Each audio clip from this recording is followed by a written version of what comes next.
I generally throw up a picture of this environment. This is Yammer, which started out as a tool from a startup. Microsoft bought the Yammer product a couple of years ago and has been incorporating it into its suite of tools for cloud-based collaboration.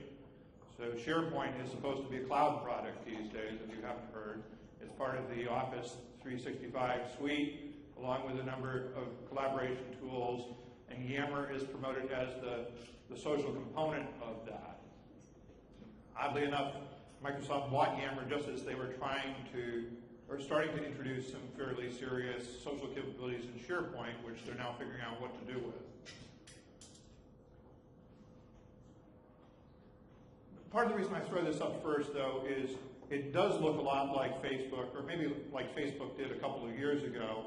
I call it Facebook with spreadsheet attachments instead of cat photos. So you sort of can see that it is organized to show you your contacts and to show you a feed of posts from your contacts, what they're sharing with you. That's actually me sharing to myself to a large extent in the test environment.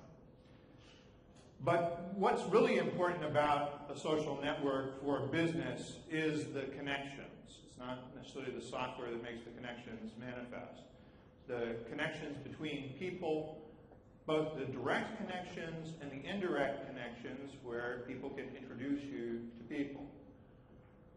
There's a saying that's popular among small business people in the United States, I don't know how international this is, that people do business with people they know, like, and trust. And social collaboration is a way of you establishing those relationships to do business within your own organization. Just because people are part of the same company doesn't necessarily mean that they want to do business with you or are going to cooperate with you. You have to build those relationships. And just as important is the aspect of the relationships between people and content.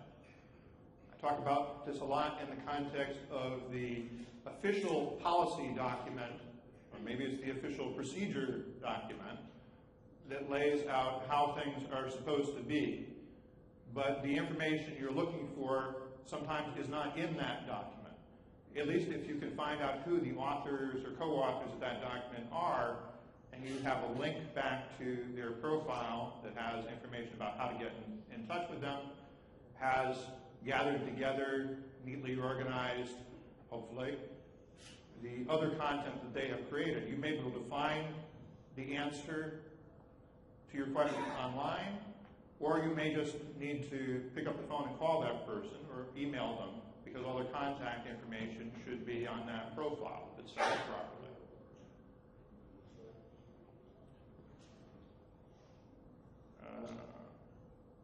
Okay. So what makes it social? I mentioned covering the technology in the years when the hype was at the greatest. It seemed like the word social was being attached to all sorts of products. And often it didn't mean much more than that there was a profile photo or some sort of avatar image that was showing up and some mode of commenting on content. Social probably should be more than that.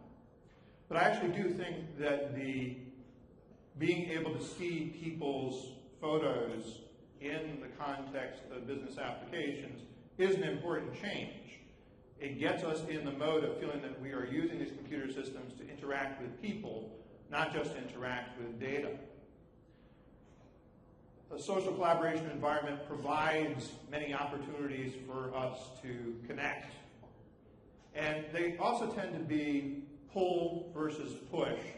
And what I'm talking about there is the idea that you subscribe to things that interest you, you connect with people who interest you, as opposed to having things broadcast out to you in some company-wide email.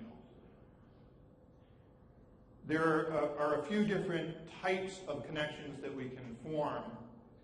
There are reciprocal connections, which was the tradition on Facebook and also on LinkedIn, that somebody asks for a connection and you have to give your approval before that connection comes into being, as opposed to the Twitter mode, which was the follower, which is just, I decide that I'm interested in you and you don't have to necessarily give an approval for that.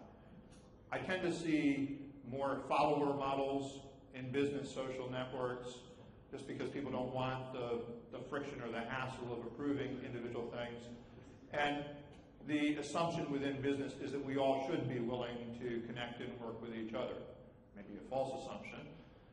Sometimes there definitely is a notion of a deeper relationship, though, that comes into being when it is a reciprocal relationship, when it's a two-way relationship and you're both following each other. And the notion of a like that Facebook introduced, or a favorite, or it can be called any number of things, but it's basically an endorsement of a piece of content as being interesting. And there may be a bit of a subscription model associated with that too, where if you like a conversation, you're going to get notified of updates to that conversation.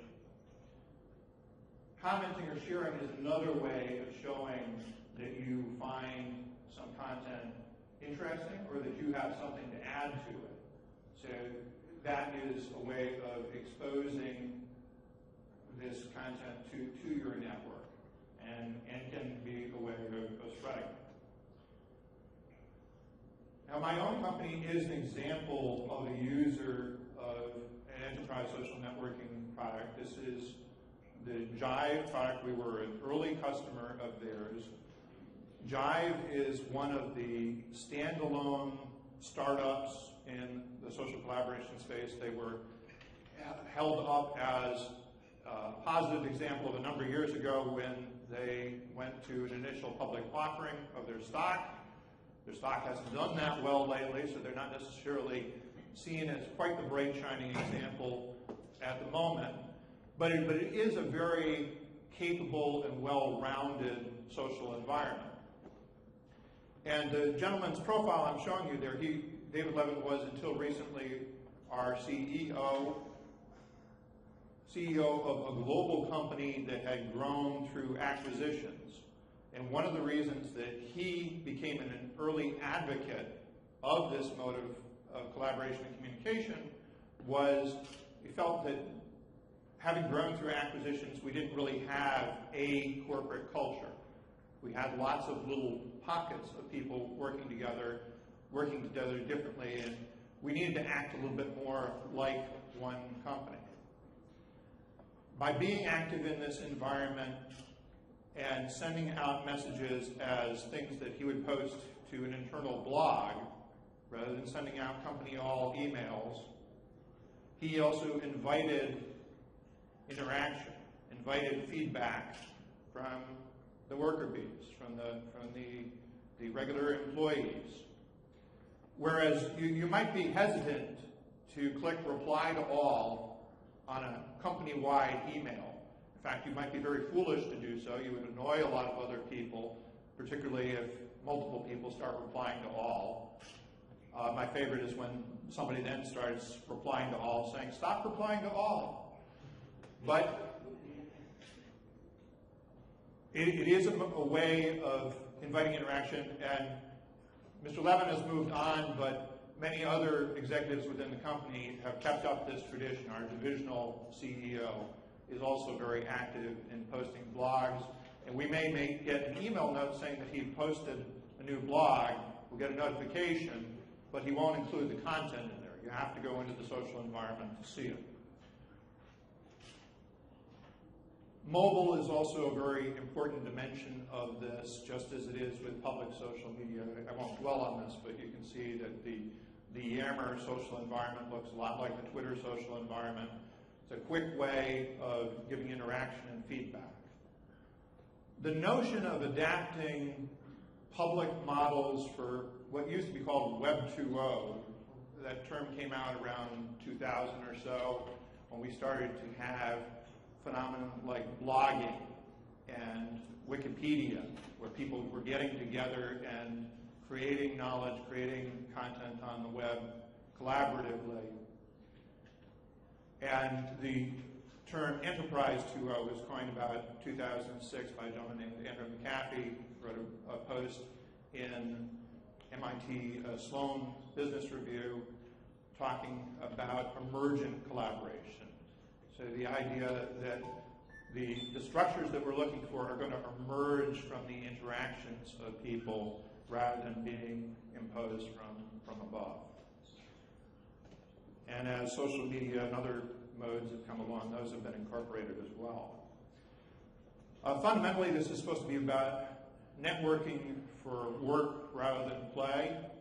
It doesn't mean that people can't be playful in the environment. A certain amount of collegial joking around, sharing of things that are a little bit trivial. The post I showed from our former CEO, he was talking about the day that Richie Havens died, which had nothing very much that was proprietary, that was company specific about it. He just wanted to share some of his favorite song clips. So it was a way of showing that he is a human being, not just our CEO. It was also the reason that I was able to share that screenshot, because if you'd been talking about anything proprietary, I wouldn't have been allowed to. So we're looking for status posts not about what you had for lunch, but about what you're working on, what projects you have, what problems you're trying to solve. Typically, you're looking to form organization around team and project work groups. That's where you get from the broader social networking across the organization to more specific collaboration on a specific activity. We're looking to make professional connections when we use the social networking features. I always say that people should think more of LinkedIn than Facebook, because it is more of a serious professional environment. You're not going to share images of yourself out drinking. And this is a mode that we can use to assemble teams, we can promote our expertise, and we can find expertise when we need it to help us solve problems. Typically, there's some model for sharing files and documents. Some environments have more robust document management, file management included in them than others, or they may integrate with document management, file management products. And I mentioned the mode of finding people through content, content through people. That's the example of finding somebody you think is interesting and finding out more about what they have contributed, or finding the document that doesn't answer your question, being able to transfer it back to the author.